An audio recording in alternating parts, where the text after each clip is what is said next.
We stand here in the name of freedom.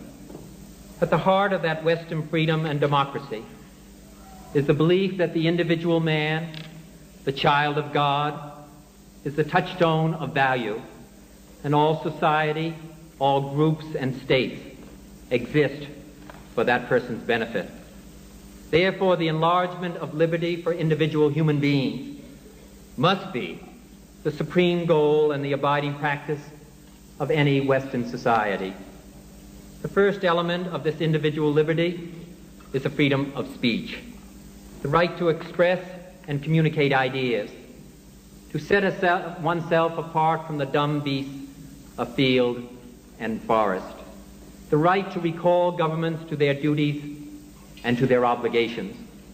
Above all, the right to affirm one's membership and allegiance to the body politic, to society, to the men with whom we share our land, our heritage, and our children's future. Hand in hand with freedom of speech goes the power to be heard, to share in the decisions of government which shape men's lives.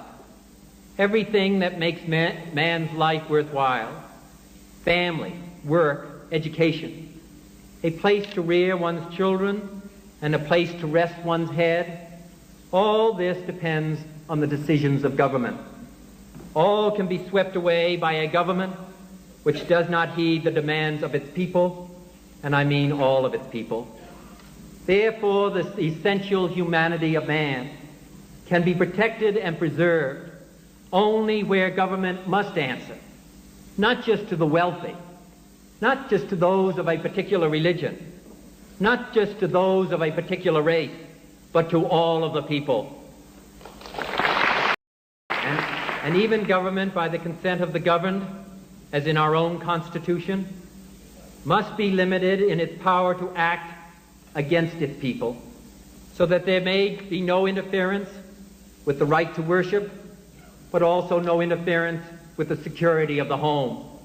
No arbitrary imposition of pains or penalties on an ordinary citizen by officials high or low.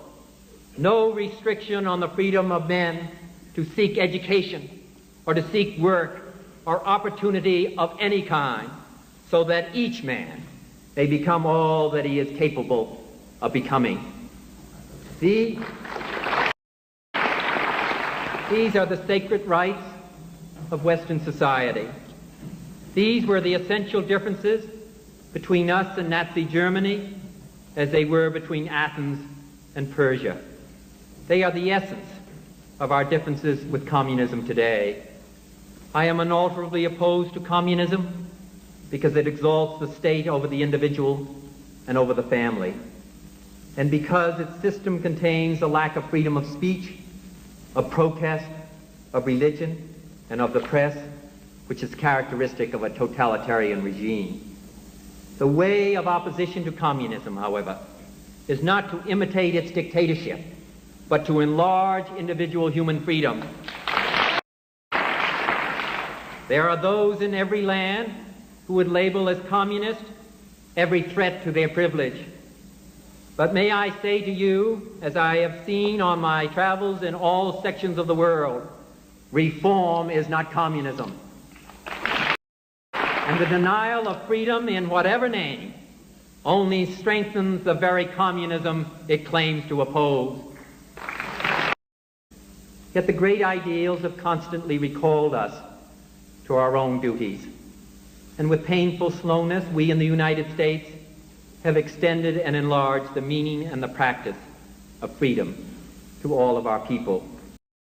For 2 centuries, my own country has struggled to overcome the self-imposed handicap of prejudice and discrimination based on nationality, on social class, or race, discrimination profoundly repugnant to the theory and to the command of our Constitution.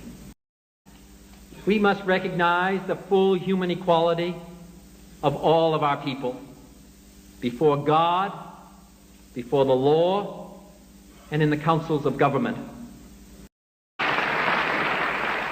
It is your job, the task of young people in this world, to strip the last remnants of that ancient cruel belief from the civilization of man. These are different evils, but they are the common works of man. They reflect the imperfections of human justice, the inadequacy of human compassion, the defectiveness of our sensibility toward the sufferings of our fellows. They mark the limit of our ability to use knowledge for the well-being of our fellow human beings throughout the world. I think that we could agree on what kind of a world we would all want to build. It would be a world of independent nations moving toward international community, each of which protected and respected the basic human freedoms. It would be a world which demanded of each government that it accept its responsibility to ensure social justice. It would be a world of constantly accelerating economic progress, not material welfare as an end in of itself, but as a means to liberate the capacity of every human being to pursue his talents and to pursue his hopes. It would, in short, be a world that we would all be proud to have built. This world demands the qualities of youth, not a time of life, but a state of mind, a temper of the will, a quality of the imagination, a predominance of courage over timidity, of the appetite for adventure over the life of ease.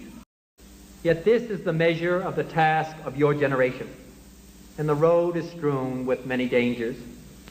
First is the danger of futility, the belief there is nothing one man or one woman can do against the enormous array of the world's ills, against misery, against ignorance or injustice and violence.